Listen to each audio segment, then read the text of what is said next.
ഓം നമോ ഭഗവതേ വാസുദേവായ.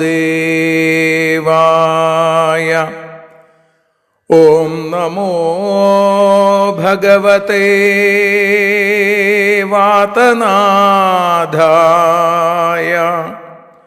ഓം നമോ ഭഗവതേ നാരായണായ.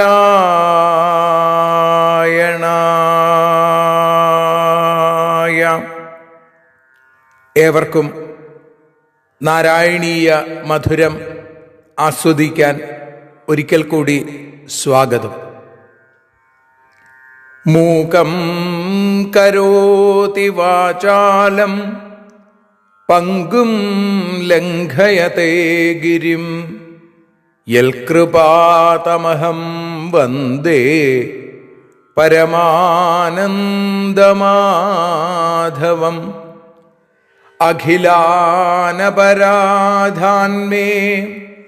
ക്ഷമസ്വ കരുണാനിധേ പ്രസീദ മൽഗുരോ നാഥ ജനകായ നമോ നമഃ. അഖിലാനപരാധാന്മേ ക്ഷമസ്വ കരുണാംബുധേ പ്രസീദ മൽപ്രിയേ നാഥേ മാതൃരൂപേ നമോസ്തുതേ. സദാശിവസമാരംഭാം ശങ്കരാചാര്യമധ്യമാം അസ്മദാചാര്യപര്യന്താം വന്ദേ ഗുരുപരമ്പരാം. നാരായണീയത്തെ പറഞ്ഞിടുമ്പോൾ നാരായണാഖ്യനെ നമിച്ചിടുന്നു. നാരായണൻ വായുപുരത്തിലീശൻ നാവിൽ നിറഞ്ഞെന്നെ തുണച്ചിടേണേ. മോക്ഷക്കടൽ ഭാഗവതം പ്രസിദ്ധം മെല്ലെ കടഞ്ഞു നവനീതമഹോ ലഭിച്ചു. മന്നിൽ നരന്നു ഹരിഭക്തി ലഭിക്കുവാനായി മേൽപുത്തൂരേക്ക് സദയം ശുഭ സ്തോത്രകാവ്യം.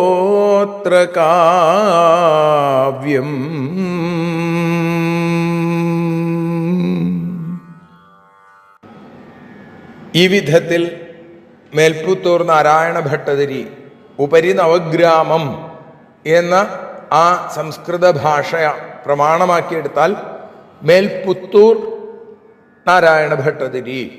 നമ്മളൊക്കെ പലപ്പോഴും മേൽപ്പത്തൂർ എന്നാണ് പറയാറുള്ളത്. ഏതായാലും ആ സ്തോത്രകാവ്യത്തെ നാരായണീയ മധുരമായി നമ്മൾ ആസ്വദിച്ചു തുടങ്ങിയിട്ട് ഇന്ന് 127 ദിവസം.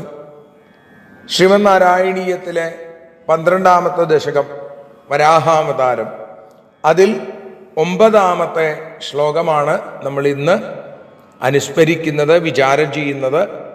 ആദ്യം ശ്ലോകം ചൊല്ലുകയും പിന്നീട് അതിൻ്റെ അർത്ഥത്തിലേക്ക് കടക്കുകയും തുടർന്ന് വീണ്ടും ഒരിക്കൽ കൂടി ശ്ലോകം ചൊല്ലി മലയാള പരിഭാഷയായിരിക്കുന്ന ശ്രീഹരിയം വഞ്ചിപ്പാട്ടിൻ്റെ ഇണത്തിൽ പാടി നമുക്ക് ഭഗവത്പാദങ്ങളിൽ സമർപ്പിക്കാം. ദൃഷ്ട്വാധ ദൈത്യഹതകേന രസാതലാന്തേ സംവേശിതാം ഝടിതി കൂടകിടിർവിഭോത്വം ആപാതുകാന വിഗണയ്യ സുരാരിഘേടാൻ ദംഷ്ട്രാങ്കുരേണ വസുധാമദധാ സലീലം.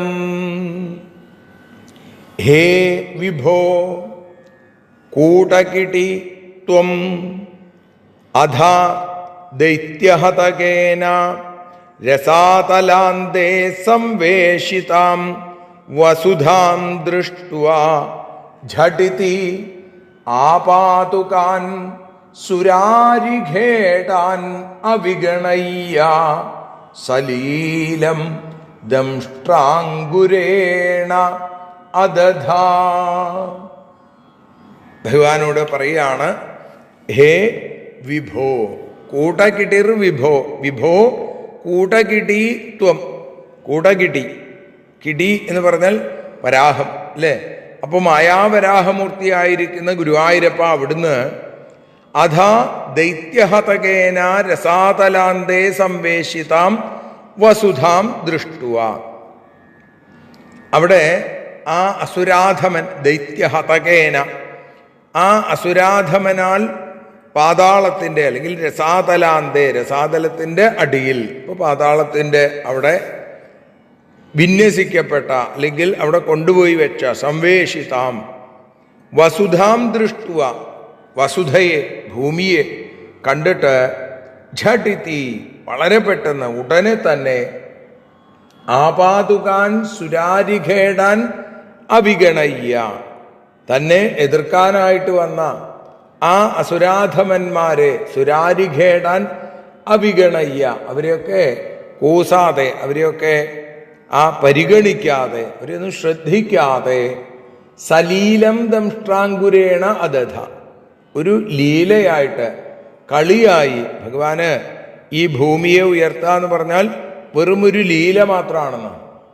അപ്പോൾ അങ്ങനെ ആ തേറ്റയുടെ അറ്റം കൊണ്ട് ആ ഭൂമിയെ, വസുധയെ അദധ, ദാ പൊക്കി എടുത്തു. മുക്കത്തു മണ്ണുണ്ട വെച്ചു നാമം എന്ന പോലെ, അല്ലെങ്കിൽ പുഷ്കരം ഗജരാടിവ. ഭഗവാൻ ആ ഗോവർദ്ധന പർവ്വതത്തെ ഉയർത്തുമ്പോൾ ഭാഗവതത്തിൽ പറയുന്നത് അങ്ങനെയാണ്, പുഷ്കരം ഗജരാടിവ, ആന താമരപ്പൂ ഉയർത്തുന്നത് പോലെ. അതേപോലെ ഇവിടെയും അതെ, ഭാഗവതം വരാഹമൂർത്തിയുടെ അവതാരത്തിൽ പറയുന്നുണ്ട്, ആ താമരയെ ഉയർത്തുന്ന, തൻ്റെ കൊമ്പിനിടയിൽ കുടുങ്ങിയ ആ താമര എന്നതുപോലെ അവിടെ ദാ ഭഗവാൻ ഉയർന്നു വന്നു എന്നും പറയുന്നു, ഉയർത്തി കൊണ്ടുവന്നു ഭൂമിദേവിയെ. ഒരിക്കൽ കൂടി ആ ശ്ലോകം ചൊല്ലാം, അതിനുശേഷം ശ്രീഹരിയം. ദൃഷ്ട്വാധ ദൈത്യഹതകേന രസാതലാന്തേ സംവേശിതാം ഝടിതി കൂടകിടിർവിഭോ ത്വം ആപാതുകാനവിഗണയ്യ സുരാരിഖേടാൻ ദംഷ്ട്രാങ്കുരേണ വസുധാമദധാ സലീലം.